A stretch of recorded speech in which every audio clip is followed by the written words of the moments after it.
There is a woman I have known professionally for over a decade. She is 63, runs a philanthropic foundation on the Upper East Side, and has never once, in all the years I've observed her, looked anything other than completely composed. Not overdressed, not formal, simply, unmistakably herself. I asked her once what her rule was. She said, "I stopped making wardrobe decisions I would have to reverse." That sentence took me years to fully understand, and today I'm going to give you the 5 specific wardrobe decisions that elegant women after 60 stop making, and the research, the mechanism, and the precise alternative behind each one. Most women approaching 60 are told what to add: more structure, more investment pieces, more color. What nobody tells them is that the women who read as quietly, effortlessly elegant have almost always done the opposite. They have removed the decisions that cost them credibility, removed the habits that were working against them, removed the noise, and let what remained speak clearly. This video delivers exactly that. 5 points, the complete framework. Before we get into it, I have a free gift for you. I've read a lot of comments asking for this, so I built a checklist around it. The Elegant Morning Routine Checklist. 12 rituals of women who are timeless, healthy, and undeniable after 40. It is the morning architecture that puts everything I described today into daily practice. Cortisol protection, protein-first nutrition, movement, silence, grooming standards, and the identity rituals that make all of it sustainable. Every page is a deliberate act of self-respect. See the first link in the description below to grab it right now for free, or scan the QR code on your screen if you're watching on TV. When you get it, remember to email me your feedback. I love reading those emails. Now let's get into today's 5. Point 1. She never buys a trend without a cooling off period. Most women understand intellectually that fast fashion is a trap. What they don't understand is the specific mechanism being used against them, and why that mechanism has accelerated to a pace that guarantees financial regret even for women who consider themselves disciplined. I'm going to show you exactly how it works. But first, you need to understand the architecture of the trap. The fashion industry's trend cycle has compressed from 2 seasons per year in the 1990s to over 50 micro-seasons annually in 2024. A deliberate acceleration designed to trigger what behavioral economists call scarcity urgency, the neurological state in which the perceived threat of missing out overrides the brain's normal cost-benefit processing. A study from the University of Chicago found that purchasing decisions made under scarcity urgency showed significantly lower satisfaction ratings 3 weeks later than identical purchases made without time pressure. Not because the item was worse, but because the decision was made by a different part of the brain than the one that would have to live with it. I made this mistake publicly in a way I still think about. Early in my buying career, I purchased a significant quantity of a trend piece for a client presentation, a very specific silhouette that was everywhere that season. 8 weeks later, it looked dated.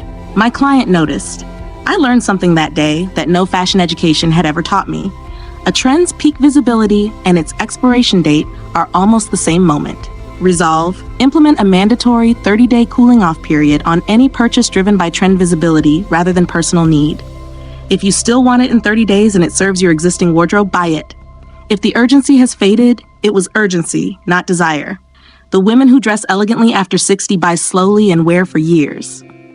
That discipline is not restraint, it is taste.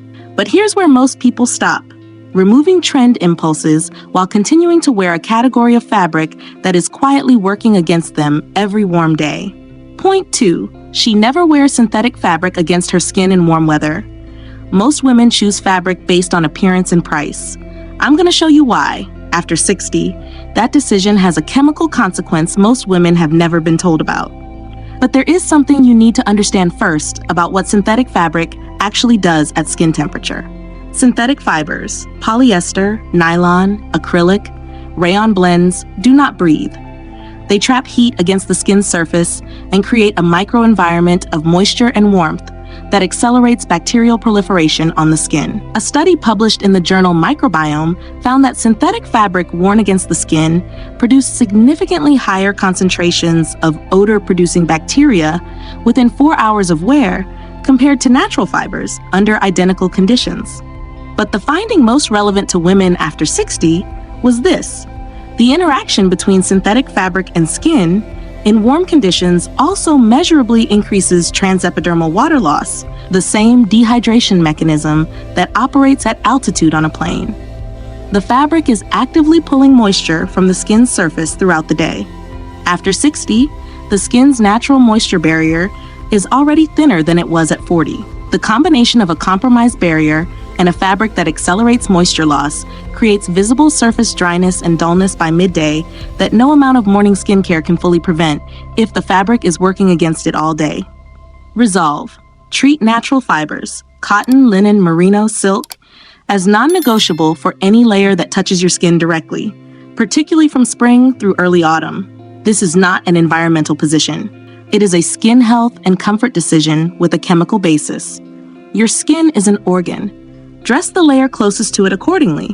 But here's where most people stop, protecting their skin through fabric while inadvertently sending a signal through an entire style category that undermines everything else. Point 3. She never wears athleisure outside of its stated context. This is the point most likely to be misread as a fashion opinion, so I want to go directly to the research before I give you the resolve. Because this has nothing to do with rules about what a woman over 60 should or shouldn't wear. It has everything to do with what the brain does when it processes a context mismatch. A study from the Journal of Experimental Social Psychology on enclothed cognition, the documented phenomenon in which clothing affects the wearer's own cognitive performance and self-assessment, found that wearing clothing associated with physical leisure in a non-leisure context reduced the wearer's own sense of authority and social confidence measurably, independent of how others perceived them. The effect was internal first. The external perception followed. A woman in my network, she is 61, serves on 2 boards, and is one of the most self-possessed people I know, told me that she made a deliberate decision in her late 50s to stop wearing athleisure outside of the gym, not because anyone commented, but because she noticed she spoke differently in those clothes. Less precisely, less deliberately.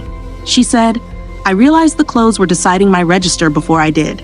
This is exactly what the Undeniables Complete System, 7 complete guides covering identity, presence, first impressions, social mastery, wellness, standards, and your morning ritual, built into one premium curriculum for women who are decided about how they age. Everything the most elegant, vital, and undeniable version of you needs, in one place for less than a dinner out. It's linked in the description below. Go there next. Resolve. Reserve athletic wear for athletic contexts exclusively. For every other context, errands, coffee, casual social settings, choose one simple elevated alternative: well-cut trousers and a linen top, a clean knit and tailored flat, a simple shift dress. The bar is not high. It is simply intentional, and intentionality, worn consistently, becomes its own form of elegance. But here's where most people stop, elevating every element of the outfit while arriving on a note that immediately undercuts the whole. Point 4. She never wears visibly worn shoes with an otherwise composed outfit. I want to explain the visual mechanism precisely, because most women treat shoe condition as a maintenance issue rather than a perception issue, and those are not the same thing.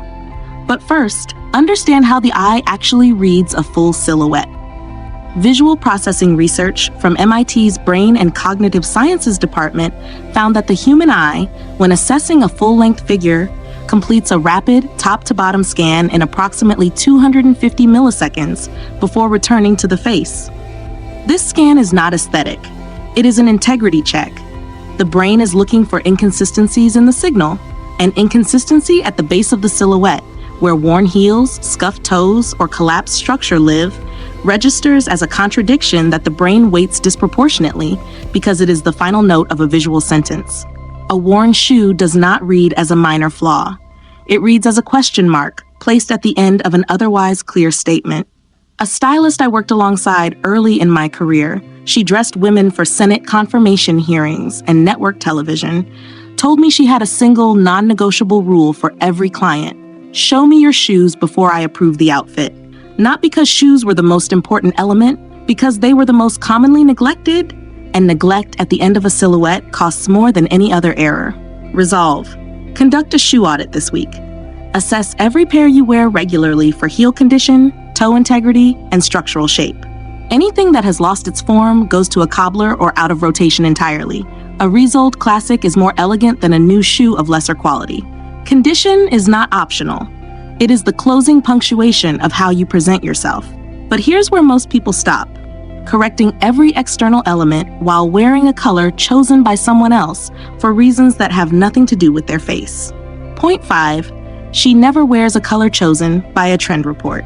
Here's the final point, and the synthesis that brings all 5 together. The interaction between clothing color and skin tone is not a preference or a style opinion.